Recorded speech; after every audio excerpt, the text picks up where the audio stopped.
Hello बच्चों, स्वागत है आपका अपने यूट्यूब चैनल एग्ज़ाम टारगेट पर। हम कंटिन्यू कर रहे हैं अपनी इम्पोर्टेंट क्वेश्चंस वाली क्लास को। तो चलिए स्टार्ट करते हैं। सुकन्या समृद्धि योजना के अंतर्गत अभिभावक अधिकतम कितने वर्षों तक धन जमा कर सकते हैं? जो सुकन्या समृद्धि योजना है उसके अंतर्गत अभिभावक अधिकतम कितने वर्षों तक धन जमा कर सकते हैं? तो जो ये योजना है इसके अंतर्गत अभिभावक 15 साल तक धन जमा कर सकते हैं। कितने साल तक कर सकते हैं धन जमा? 15 साल तक। और जो ये योजना है ये कहाँ से शुरू हुई थी? पानीपत से। कहाँ से शुरू हुई थी? पानीपत से ये शुरू हुई थी। और कब शुरू हुई थी? जनवरी 2015 में। कब शुरू हुई थी? जनवरी 2015 में शुरू हुई थी। और 15 साल तक धन जमा करने के बाद ये जो धन है ये वापस कब मिलता है? जब लड़की 21 वर्ष की हो जाती है। कब मिलता है? जब लड़की 21 वर्ष की हो जाती है। इसके बाद वाला क्वेश्चन देखो, सबला योजना किससे संबंधित है? तो सबला योजना है वो किससे संबंधित है? लड़कियों के पोषण से, लड़कियों की शिक्षा से, लड़कियों के स्वास्थ्य से, या फिर सारे? जो सबला योजना है वो पोषण से, शिक्षा से और स्वास्थ्य से, सभी चीज़ों से संबंधित है। और यह योजना लड़कियों को मानसिक और शारीरिक तौर पर क्या बनाती है? सशक्त बनाती है। कौन से तौर पर? मानसिक और शारीरिक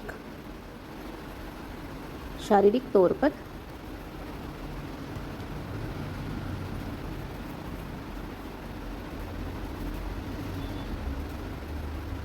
सशक्त बनाती है।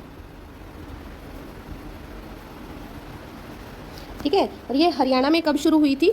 2011 में। कब शुरू हुई थी ये योजना? हरियाणा में 2011 में शुरू हुई थी। और कितने वर्ष की बालिकाओं के लिए है ये? 11 से 18 वर्ष। कितने वर्ष की? 18 से, जो 11 वर्ष के बच्चे हैं उनके लिए है ये योजना। 11 से 18 वर्ष की लड़की। नेक्स्ट क्वेश्चन है, लाडली सामाजिक सुरक्षा भत्ता योजना हरियाणा राज्य में कब लागू हुई थी? जो लाडली सामाजिक सुरक्षा भत्ता योजना है वो हरियाणा में 1 जनवरी 2006 को लागू हुई थी। कब लागू हुई थी लाडली सामाजिक सुरक्षा भत्ता योजना? 1 जनवरी 2006 को लागू हुई थी। और लाडली योजना की शुरुआत कब हुई? लाडली योजना की शुरुआत हुई 15 अगस्त 2005 को। कब हुई लाडली योजना की शुरुआत? 15 अगस्त 2005 को हुई थी। ठीक है। अगला क्वेश्चन है, हरियाणा के किस जिले में महिलाओं की जनसंख्या न्यूनतम है? हरियाणा का ऐसा कौन सा जिला है भाई जिसमें महिलाओं की जो जनसंख्या है वो न्यूनतम है, सबसे कम है? तो ऐसा कौन सा जिला है? ऐसा जिला है पंचकूला। कौन सा जिला है? पंचकूला। पंचकूला जिले में महिलाओं की संख्या क्या है? सबसे कम है। और अगर क्वेश्चन पूछ लिया जाए कि सबसे ज़्यादा कहाँ पर है, तो सबसे ज़्यादा कहाँ है भाई? सबसे ज़्यादा है फरीदाबाद में। कहाँ है सबसे ज़्यादा? फरीदाबाद में। और अगर पूछ लिया जाए पुरुष सबसे ज़्यादा कहाँ है? पुरुष है सबसे ज़्यादा, ये भी फरीदाबाद में। कहाँ पर है? पुरुष भी सबसे ज़्यादा फरीदाबाद में है और महिलाएं भी सबसे ज़्यादा फरीदाबाद में। और सबसे कम महिलाएं कहाँ पर हैं? पंचकूला में। ठीक है। उसके बाद है, जनगणना 2011 के अनुसार हरियाणा की दशकीय वृद्धि दर कितने प्रतिशत थी? 2011 की जनगणना के अनुसार हरियाणा की जो दशकीय वृद्धि है, यानी कि 10 वर्ष के अंदर कितनी वृद्धि हुई है जनगणना में, वो कितने प्रतिशत हुई है? 19.90%। कितने प्रतिशत हुई है? 19.90%। ये तो है हरियाणा की दशकीय वृद्धि। अगर भारत की दशकीय वृद्धि की बात करें, भारत की दशकीय वृद्धि की बात करें तो कितनी है भारत की दशकीय वृद्धि? 17.90%। कितनी है? 17.90% किसकी है? भारत की दशकीय वृद्धि। ठीक है। उसके बाद हरियाणा की साक्षरता वृद्धि दर अगर पूछ ले, हरियाणा की साक्षरता वृद्धि दर,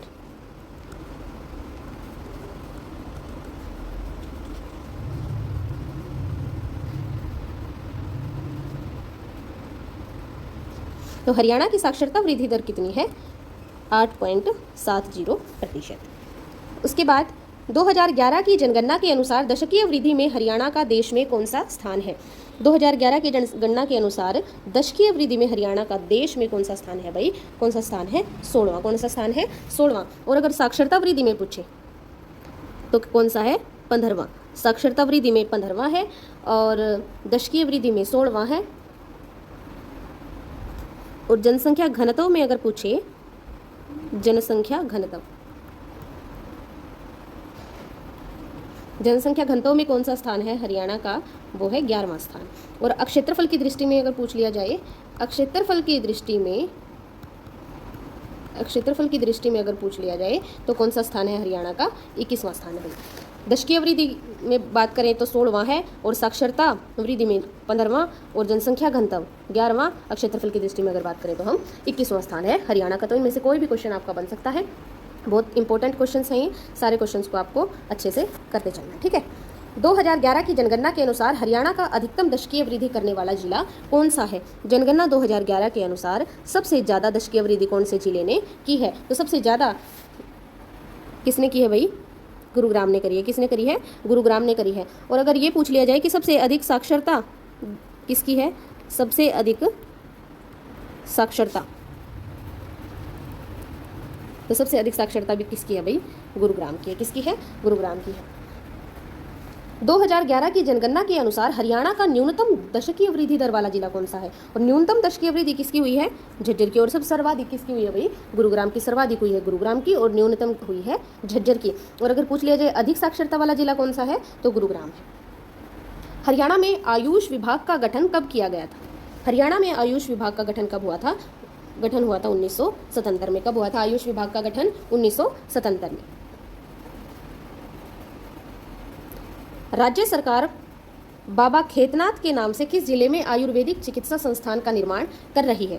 तो जो राज्य सरकार है वो बाबा खेतनाथ के नाम से किस जिले में आयुर्वेदिक चिकित्सा संस्थान का निर्माण कर रही है? ये कर रही है नारनौल के अंदर। कहाँ पर हो रहा है ये निर्माण? नारनौल के अंदर हो रहा है, ठीक है। लाल बहादुर शास्त्री महिला आयुर्वेदिक महाविद्यालय किस जिले में स्थित है? तो जो लाल बहादुर शास्त्री महिला आयुर्वेदिक महाविद्यालय है ये किस जिले में है? यमुनानगर में है। कहाँ पर है? यमुनानगर में है लाल बहादुर शास्त्री महिला आयुर्वेदिक महाविद्यालय।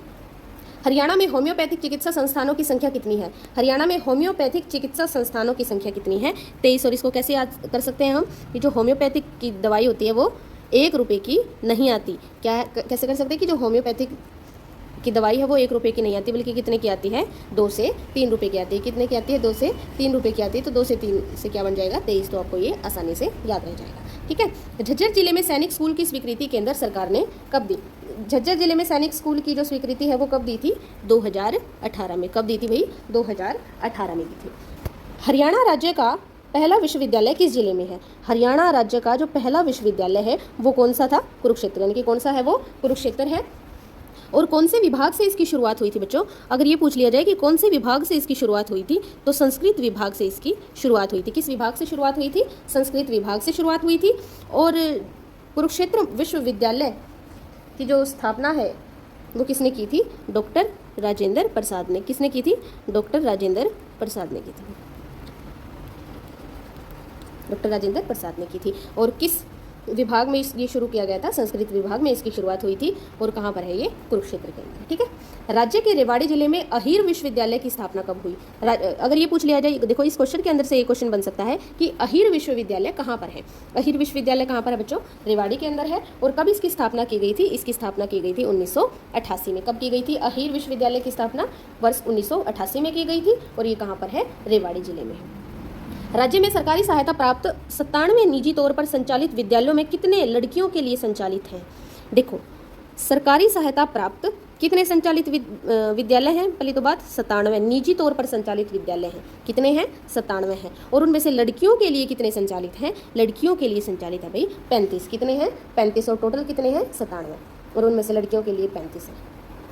कुरुक्षेत्र विश्वविद्यालय की स्थापना कब हुई थी? कब हुई थी भाई कुरुक्षेत्र विश्वविद्यालय की स्थापना? 11 जनवरी 1956 को हुई थी। कब हुई थी? 11 जनवरी 1956 को हुई थी। और किसने की थी?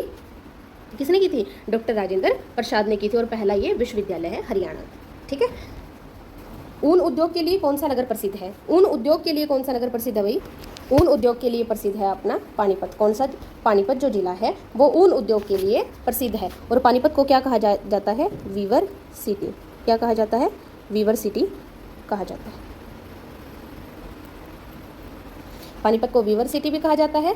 और यहाँ पर अगर पूछ लिया जाए कि दरी उद्योग कहाँ पर है हरियाणा में, तो दरी उद्योग भी कहाँ पर प्यारे बच्चों? पानीपत में, ठीक है। अगर ये क्वेश्चन पूछ लिया जाता है कि भारतीय सेना की कंबलों की 75% आपूर्ति कौन करता है? पानीपत। कितने प्रतिशत? 75% कंबलों की आपूर्ति भारतीय सेना की कौन करता है? पानीपत करता है। हरियाणा का कौन सा शहर बुनकरों का शहर कहलाता है? इसलिए पानीपत को क्या कहा जाता है? बुनकरों का शहर कहा जाता है। अभी पिछले क्वेश्चन में मैंने बताया आपको कि पानीपत को क्या कहा जाता है? वीवर सिटी कहा जाता है। वीवर सिटी यानी कि बुनकरों का शहर। और महेंद्रगढ़ को क्या कहा जाता है? महेंद्रगढ़ हरियाणा की खनिज राजधानी है।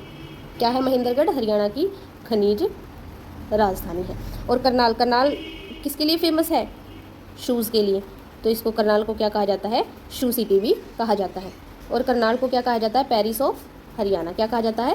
Paris of Haryana. फतेहाबाद क्या है भाई? पिंक सिटी, पिंक सिटी बोलते हैं फतेहाबाद को। तो महेंद्रगढ़ क्या है? आपकी खनिज राजधानी है हरियाणा की। करनाल शू सिटी है और इसको पेरिस ऑफ हरियाणा भी बोलते हैं। फतेहाबाद पिंक सिटी है और पानीपत क्या है? वीवर सिटी है। पानीपत क्या है? वीवर सिटी है, यानी कि बुनकरों का शहर है। राज्य के पानीपत जिले में किस कंपनी का पेट्रोलियम परिसर स्थित है? जो पानीपत जिले में पेट्रोलियम परिसर है वो किस कंपनी का है, ये पूछ रखा है। तो वो किस कंपनी का है? Indian oil corporation, IOCL, Indian oil corporation limited. क्या बोलते हैं इसको? IOCL बोलते हैं। तो ये IOCL कंपनी का पेट्रोलियम परिसर है और कहाँ पर है? पानीपत के अंदर। कहाँ पर है? पानीपत के अंदर, ठीक है। और जो ये IOCL है ये पानीपत के बोहली में स्थित है। कहाँ पर है? बोहली गांव में।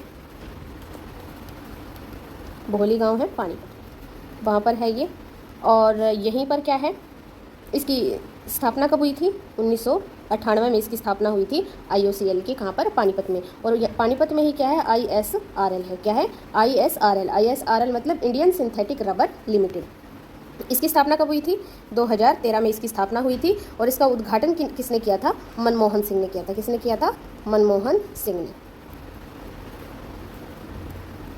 IOCL बोहली गांव में है पानीपत के अंदर और इसकी स्थापना हुई थी 1998 में। और ISRL यानी कि इंडियन सिंथेटिक रबर लिमिटेड, इसकी स्थापना भी कब हुई? 2013 में हुई पानीपत के अंदर। और ये किसने किया था इसका उद्घाटन? इसका उद्घाटन किया मनमोहन सिंह ने। और यहीं पर क्या है? कैप्टिव विद्युत संयंत्र है। क्या है? कैप्टिव विद्युत संयंत्र है। कैप्टिव विद्युत संयंत्र। और इसकी क्षमता अगर इसकी क्षमता पूछ ली जाती है पेपर में, इसकी क्षमता कितनी है इस कैप्टिव विद्युत संयंत्र की? 1367 मेगावाट। कितनी है? 1367 मेगावाट। तो ये भी कहाँ पर है? पानीपत में है। पानीपत में क्या क्या है? कैप्टिव विद्युत संयंत्र है, IOCL है और ISRL है, ठीक है। इन सभी को आपको अच्छे से याद रखना है। उसके बाद है यूरिया संयंत्र कौन से जिले में स्थित है? यूरिया संयंत्र कहाँ पर स्थित है बच्चों? ये भी पानीपत में ही स्थित है यूरिया संयंत्र। इसको क्या बोलते हैं? NFL बोलते हैं, नेशनल फर्टिलाइजर लिमिटेड। क्या बोलते हैं? National fertilizer limited. इसकी स्थापना कब हुई थी? 1979 में। कब हुई थी इसकी स्थापना? 1979 में हुई थी। पंचकुला जिले की स्थापना किस वर्ष हुई थी? पंचकुला जिले की जो स्थापना है वो कब हुई थी? 1995 में। कब हुई थी पंचकुला जिले की स्थापना? 1995 में हुई थी। जब 1966 में जब हरियाणा की स्थापना हुई थी, हरियाणा का गठन हुआ था, तो उस टाइम पे टोटल कितने जिले थे? 7 जिले थे। कितने जिले थे? 7 थे। और 1995 में पंचकूला को अम्बाड़ा से अलग कर दिया गया था। 1995 में क्या किया गया था? अम्बाड़ा से अलग कर दिया गया था। किसको? पंचकूला को, ठीक है। 1989 में 4 जिले बने थे। कितने जिले बने थे 1989 में? 4 बने थे। कौन कौन से? पानीपत, कैथल, यमुनानगर और रेवाड़ी। कौन कौन से 4 जिले बने थे? पानीपत, कैथल, यमुनानगर और रेवाड़ी। और पानीपत को बाद में फिर से करनाल में ही शामिल कर दिया गया था और इसको फिर अलग किया गया 1991 में। फिर दोबारा से कब इसको अलग किया गया पानीपत को? 1991। नाडा साहिब गुरुद्वारा किस जिले में अवस्थित है? जो नाडा साहिब गुरुद्वारा है वो किस जिले में है भाई? वो है पंचकुला जिले में। कहाँ पर है नाडा साहिब गुरुद्वारा? पंचकुला जिले में है। कैथल में कौन कौन से गुरुद्वारे हैं? कैथल में है नीम साहिब, जो नीम साहिब गुरुद्वारा है वो कैथल में है। और कौन सा गुरुद्वारा है यहाँ पर? मंजी साहिब। कौन सा गुरुद्वारा है? मंजी साहिब। और है भाई सबसे इम्पोर्टेंट टोपियों वाला गुरुद्वारा। सबसे इम्पोर्टेंट गुरुद्वारा है ये, बहुत बार पेपर में पूछा जाता है, इसको याद रखना है आपको। टोपियों वाला गुरुद्वारा। ऐसी क्या खास बात है इसमें? जो टोपियों वाला गुरुद्वारा है, इस गुरुद्वारे में रामायण और गुरु ग्रंथ साहिब एक साथ पढ़ी जाती हैं। एक साथ पढ़ी जाती हैं, ये खास बात है इसकी। जो नीम साहिब गुरुद्वारा है कैथल में है, पूछ ले मंजी साहिब गुरुद्वारा वो भी कैथल में है, टोपियों वाला गुरुद्वारा कैथल में। ये क्वेश्चन बार बार आता है कि ऐसा कौन सा गुरुद्वारा है जहाँ पर रामायण और गुरु ग्रंथ साहिब एक साथ पढ़ी जाती है, तो वो कौन सा गुरुद्वारा है, टोपियों वाला गुरुद्वारा। और कहाँ पर है टोपियों वाला गुरुद्वारा, ये पूछ ले तो कहाँ पर है, कैथल में। ठीक है, तो बहुत सारे गुरुद्वारे हैं कैथल में, तो इसलिए कैथल को क्या कहा जाता है, गुरुद्वारों का शहर। क्या कहा जाता है, गुरुद्वारों का शहर कहा जाता है भाई। क्या कहा जाता है कैथल को, गुरुद्वारों का शहर कहा जाता है। और हरियाणा की छोटी काशी भी किसको कहा जाता है, कैथल को कहा जाता है छोटी काशी। इसके बाद अगला क्वेश्चन है, यूनेस्को में सम्मिलित यादवेंद्र गार्डन किस जिले में अवस्थित है। यूनेस्को में सम्मिलित जो यादवेंद्र गार्डन है कहाँ पर स्थित है, स्थित है पंचकूला के अंदर भाई। और ये पूछ लिया जाता है कि ये कौन से नेशनल हाईवे पर है, तो ये कौन से नेशनल हाईवे पर है, नेशनल हाईवे 5 पर। कौन से नेशनल हाईवे पर है, 5 पर। पंचकूला प्रसिद्ध है, पंचकूला किसके लिए प्रसिद्ध है, घड़ियों के लिए, बर्तनों के लिए, इलेक्ट्रॉनिक सामान के लिए, या फिर धूप के चश्मे के लिए। तो भाई इलेक्ट्रॉनिक सामान के लिए पंचकूला प्रसिद्ध है। किसके लिए प्रसिद्ध है पंचकूला, इलेक्ट्रॉनिक सामान के लिए। और पंचकूला को क्या कहा जाता है, जब ये इलेक्ट्रॉनिक सामान के लिए प्रसिद्ध है तो इसको क्या कहा जाता है, इलेक्ट्रॉनिक सिटी कहा जाता है। क्या कहा जाता है, इलेक्ट्रॉनिक सिटी। इलेक्ट्रॉनिक सिटी भी इसी को कहा जाता है। और ये सबसे छोटा जिला है, इसको क्या कहा जाता है, नैनो सिटी। इसी वजह से क्या कहा जाता है, इसको नैनो सिटी कहा जाता है। और ये ट्राई सिटी के अंदर भी आता है, इसके अंदर आता है, ट्राई सिटी के अंदर। याद रखना, मिक्सी सिटी, मिक्सी सिटी किसको बोलते हैं, मिक्सी सिटी बोलते हैं भाई अम्बाला को। मिक्सी सिटी किसको बोलते हैं, अम्बाला को बोलते हैं, पंचकूला को नहीं बोलते। पंचकूला को इलेक्ट्रॉनिक सिटी, नैनो सिटी और ट्राई सिटी बोलते हैं। ठीक है, इसके बाद है, राज्य में किस स्थान से प्राप्त एक ईंट पर सा रे गा मा पा धा नी अक्षर अंकित है। तो कहाँ पर मिली थी ये ईंट, ऐसी ईंट ये अग्रोहा में मिली थी। कहाँ पर मिली थी, अग्रोहा में मिली थी। प्रसिद्ध ख्याल गायक होद्दू खान का संबंध किस घराने से है। जो प्रसिद्ध ख्याल गायक है होद्दू खान, इनका संबंध कौन से घराने से है भाई, ग्वालियर घराने से है। उत्तर मुगलकालीन प्रसिद्ध ख्याल गायक कुल्लन खां कहाँ के निवासी थे।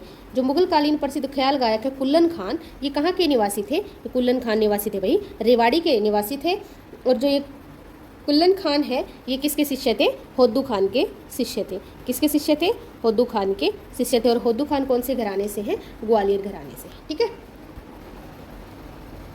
राज्य में किस दिन की यात्रा को शुभ नहीं माना जाता है। तो हमारे राज्य में बुधवार के दिन की जो यात्रा है उसको शुभ नहीं माना जाता। राज्य में किस दिशा की ओर मुख करके शुभ कार्य नहीं किया जाता है। तो ऐसी कौन सी दिशा है जिसकी तरफ मुख करके शुभ कार्य नहीं किया जाता, तो भी जो दक्षिण दिशा है इसकी तरफ मुख करके शुभ कार्य नहीं किए जाते हैं। क्योंकि दक्षिण दिशा को क्या कहा जाता है, कि ये बोला जाता है कि दक्षिण दिशा में क्या है, यमराज का घर है। क्या बोला जाता है कि दक्षिण दिशा में क्या है, यमराज का घर है। हरियाणा विधानसभा के अंतर्गत निम्नलिखित में से कौन सी आरक्षित सीट है। तो हरियाणा विधानसभा की आरक्षित सीट कौन सी है, झज्जर, पटौदी, नीलोखेड़ी और ये सभी। झज्जर भी आरक्षित है, पटौदी भी और नीलोखेड़ी भी।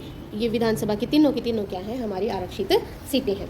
हरियाणा का एकमात्र जिला ऐसा है जो आरक्षित है, जिला होने के साथ साथ क्या है, ये आरक्षित है। कौन सा जिला है ऐसा, झज्जर जिला हरियाणा का एकमात्र ऐसा जिला है जो आरक्षित है, झज्जर। टोटल आरक्षित सीटें कितनी हैं, 17। कितनी है टोटल आरक्षित सीटें, 17 हैं विधानसभा की। किसकी, विधानसभा की तो 17 सीटें हैं आरक्षित। और लोकसभा की कितनी है, 2 सीटें आरक्षित है। लोकसभा की 2 सीटें आरक्षित है और विधानसभा की कितनी सीटें आरक्षित है, 17 सीटें आरक्षित है। निम्नलिखित में से किसने हरियाणा विधानसभा के प्रथम एवं महिला अध्यक्ष के रूप में कर्तव्यों का निर्वहन किया है। तो किसने हरियाणा विधानसभा के पहले और महिला अध्यक्ष के रूप में कर्तव्यों का निर्वहन किया भाई, किसने किया है, श्रीमती शन्नो देवी। ऐसे लिखा जाता है इसको, यहाँ पे थोड़ा करेक्शन कर लेना। किसने किया है भाई, श्रीमती शन्नो देवी ने। कौन थी पहली महिला अध्यक्ष विधानसभा की, शन्नो देवी थी। इनका कार्यकाल कब से कब तक रहा, इनका कार्यकाल रहा है 1 नवंबर 1966 से 17 मार्च 1967 तक। कब तक रहा है, 1 नवंबर 1966 से 17 मार्च 1967 तक। ये क्या रही, विधानसभा स्पीकर रही। क्या रही, विधानसभा स्पीकर। और 17 मार्च 1967 को हरियाणा में दूसरी विधानसभा शुरू हो गई थी। और जिसके स्पीकर कौन बने, राव वीरेंद्र सिंह। कौन बने थे दूसरी विधानसभा के स्पीकर भाई, राव वीरेंद्र सिंह। और अगर ये पूछ लिया जाता है कि राव वीरेंद्र सिंह का संबंध कहाँ से है, तो ये रेवाड़ी से संबंध रखते हैं, ठीक है। कहाँ से? रेवाड़ी से संबंधित है ये। और हरियाणा के दूसरे सीएम अगर पूछ लिया जाए तो वो भी कौन है? राव वीरेंद्र सिंह। कौन थे दूसरे सीएम? राव वीरेंद्र सिंह। निम्नलिखित में से कौन सर्वाधिक बार हरियाणा विधानसभा के स्पीकर रह चुके हैं? सबसे ज़्यादा बार हरियाणा विधानसभा के सभी स्पीकर कौन रह चुके हैं भाई? हरमोहिंदर सिंह चड्ढा। कौन रह चुके हैं? हरमोहिंदर सिंह चड्ढा रह चुके हैं। और कितनी बार रह चुके हैं ये? 3 बार। ये यहाँ आएगा इसके साथ, 3 बार रह चुके हैं विधानसभा के स्पीकर। हरियाणा विधानसभा में सबसे कम सीट वाला जिला कौन सा है? विधानसभा में सबसे कम सीट वाला जिला कौन सा है? पंचकुला जिला है, ठीक है। पंचकुला में कितनी विधानसभा सीटें हैं? 2 विधानसभा सीटें हैं पंचकुला में। और सबसे ज़्यादा विधानसभा सीटें अगर पूछ ली जाए तो वो किसकी हैं? हिसार की। सबसे ज़्यादा विधानसभा सीटें हिसार की हैं, कितनी? 7। और सबसे कम किसकी हैं? पंचकुला की। कितनी है? 2। हरियाणा में सबसे लंबी सेवा में रहने वाले राज्यपाल। हरियाणा में सबसे लंबी सेवा में रहने वाले राज्यपाल कौन? वीरेंद्र नारायण चक्रवर्ती। कौन रहे हैं सबसे ज़्यादा बार, सबसे लंबी सेवा में कौन रहे हैं? वीरेंद्र नारायण चक्रवर्ती रहे हैं, ठीक है। धर्मवीर अगर पूछ लिया जाए कौन थे? ये पहले राज्यपाल थे। और जो कितने महीने तक का कार्यकाल था इनका? 10 महीने का। कितने महीने का कार्यकाल था इनका? 10 महीने का कार्यकाल था। और जो वीरेंद्र नारायण चक्रवर्ती ये सबसे लंबी सेवा में रहने वाले राज्यपाल थे। और इनका कितने वर्ष का कार्यकाल रहा है? 10 साल इन्होंने कार्यकाल इनका था, 10 साल का। और अगर पूछ लिया जाए रणजीत सिंह नरूला का कितना, ये कौन से थे? 3rd राज्यपाल थे, 3रे राज्यपाल थे। और जयसुखलाल हाथी कौन से? 4थे राज्यपाल, हरियाणा के 4थे राज्यपाल। अगर पूछ लिया जाए कि धर्मवीर पहले, वीरेंद्र नारायण चक्रवर्ती दूसरे, रणजीत सिंह नरूला तीसरे और जयसुखलाल हाथी 4थे राज्यपाल थे। और धर्मवीर का जो कार्यकाल था वो 10 महीने का, वीरेंद्र नारायण चक्रवर्ती का 10 साल का, और रणजीत सिंह नरूला का ये तीसरे रहे हैं, जयसुखलाल हाथी 4थे राज्यपाल रहे हरियाणा के, ठीक है। हरियाणा के किस राज्यपाल का कार्यकाल सबसे छोटा रहा है? सबसे छोटा कार्यकाल किसका रहा है भाई? श्री ओम प्रकाश वर्मा का रहा है। सबसे ज़्यादा किसका रहा है? वीरेंद्र नारायण चक्रवर्ती का रहा है। और सबसे कम किसका रहा है? श्री ओम प्रकाश वर्मा का। हरियाणा में अब तक कितनी बार राष्ट्रपति शासन लगाया गया है? हरियाणा में 3 बार राष्ट्रपति शासन लगाया गया है। कब लगाया गया? पहला लगाया गया 1967 में। कब लगाया गया? 1967 में। और दूसरी बार 1977 में। और तीसरा कब लगाया गया? 1991 में। तीसरा कब लगाया? 1991, 1967, 77 और 91 में। हरियाणा में सर्वप्रथम कब राष्ट्रपति शासन लगाया गया था? सबसे पहले राष्ट्रपति शासन कब लगाया गया था भाई? सबसे पहले राष्ट्रपति शासन लगाया गया था 1967 में लगाया गया था, और 2 नवंबर 1967 को, ठीक है। हरियाणा में जब दूसरी बार राष्ट्रपति शासन लगाया गया तो राज्य के राज्यपाल कौन थे? जब दूसरी बार लगाया गया था राष्ट्रपति शासन तो कौन थे? 4थे राज्यपाल थे। 4थे राज्यपाल कौन थे? हमारे जयसुखलाल हाथी। कौन थे? जयसुखलाल हाथी थे। निम्न में से कौन हरियाणा का मुख्यमंत्री नहीं था? हरियाणा का मुख्यमंत्री कौन नहीं रहा है भाई? श्री बी गुप्ता भी रहे हैं, श्री बी शर्मा भी रहे हैं, BD शर्मा, ये श्री BD गुप्ता है। कौन है भाई? श्री BD गुप्ता है, ये श्री BD शर्मा है। यहाँ पे थोड़ा करेक्शन कर लेना। श्री हुकम सिंह भी रहे हैं, श्री चंद्रशेखर हैं, ये कभी भी हरियाणा के मुख्यमंत्री नहीं रहे। जनसंख्या की दृष्टि से हरियाणा का सबसे छोटा नगर निगम, सबसे छोटा नगर निगम कौन सा है भाई? पंचकुला, ठीक है। हरियाणा के सर्वाधिक पुराने और सबसे नए नगर निगम, सबसे पुराना और सबसे बड़ा कौन सा है? फरीदाबाद। सबसे पुराना और सबसे बड़ा कौन सा है भाई? फरीदाबाद है। और सबसे नया कौन सा है? सोनीपत। सबसे पुराना और सबसे बड़ा फरीदाबाद और सबसे नया कौन सा है? सोनीपत। तो इसका फर्स्ट ऑप्शन ठीक हो जाएगा भाई, ठीक है। हरियाणा के विधिमंडल ने हरियाणा नगर निगम बिल कब पारित किया? हरियाणा के विधिमंडल ने हरियाणा नगर निगम बिल कब पारित किया था? ये किया था 31 मार्च 2016 को। कब किया? 31 मार्च 2016 को। हरियाणा नगर निगम संशोधन अधिनियम के अनुसार शहरी स्थानीय निकाय के चुनाव लड़ने वाले पुरुष को न्यूनतम कितना शिक्षित होना चाहिए? नगर निगम संशोधन अधिनियम के अनुसार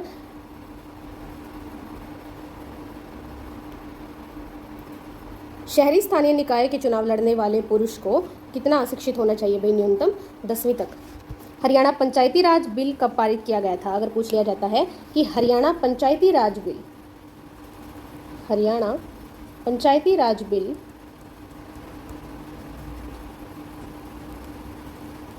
कब पारित किया गया था? तो ये पारित किया गया था 2015 को, ठीक है। और सरपंच की साक्षरता अगर पूछ ली जाए तो सरपंच की साक्षरता होनी चाहिए, वो भी 10वीं पास होना चाहिए। शहरी निकाय के चुनाव में महिलाओं के लिए शैक्षणिक योग्यता निर्धारित की गई है। महिलाओं के लिए शैक्षणिक योग्यता निर्धारित की गई है भाई शहरी निकाय के लिए 8वीं को। राज्य में इजराइल की सहायता से किस जिले में बागवानी की मंजियाना परियोजना शुरू की गई है? राज्य में इजराइल की सहायता से किस जिले में बागवानी की मंजियाना परियोजना शुरू की गई है? तो ये की गई है भाई सिरसा के अंदर। फरीदाबाद किसके उत्पादन के लिए प्रसिद्ध है? फरीदाबाद किसके उत्पादन के लिए प्रसिद्ध है भाई? मेहंदी के लिए। मेहंदी के लिए कौन प्रसिद्ध है? फरीदाबाद मेहंदी के लिए प्रसिद्ध है। कपास के लिए कौन प्रसिद्ध है? कपास के लिए प्रसिद्ध है हिसार और सिरसा। कौन प्रसिद्ध है? हिसार और सिरसा प्रसिद्ध है। और गन्ने के लिए कौन प्रसिद्ध है भाई? यमुनानगर। गन्ने के लिए कौन प्रसिद्ध है? यमुनानगर गन्ने के लिए प्रसिद्ध है। फरीदाबाद मेहंदी के लिए प्रसिद्ध है। और कपास के लिए कौन प्रसिद्ध है? हिसार और सिरसा। फरीदाबाद में कौन सी फैक्ट्री है?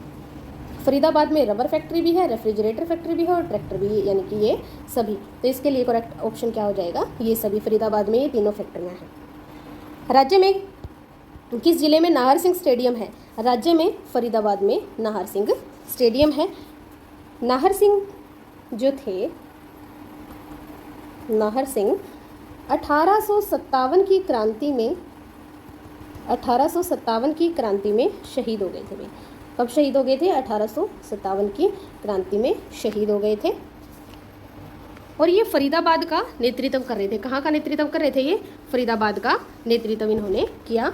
और 9 जनवरी कब शहीद हुए ये? 9 जनवरी 1858 में इनको क्या दे दी गई थी? फांसी। और यही क्या है? इनकी जन्मतिथि है, यानी कि इनके जन्मदिन के दिन इनको क्या दे दी गई थी? फांसी दे दी गई थी। कहाँ का नेतृत्व कर रहे थे? नाहर सिंह। नाहर सिंह कर रहे थे फरीदाबाद का नेतृत्व। तो इन्हीं के नाम से जो स्टेडियम है वो कहाँ पर है? वो भी फरीदाबाद में ही है। तो इस क्लास में हमने 50 बहुत ही इंपॉर्टेंट क्वेश्चंस किए बच्चों, और 50 नहीं, हम इस वीडियो में लगभग 100 क्वेश्चंस कंप्लीट अपने कर चुके हैं। ऑप्शन की एक्सप्लेनेशन भी हमने की, क्योंकि तो इसमें ऑलमोस्ट हमने 100 क्वेश्चंस कवर कर लिए होंगे।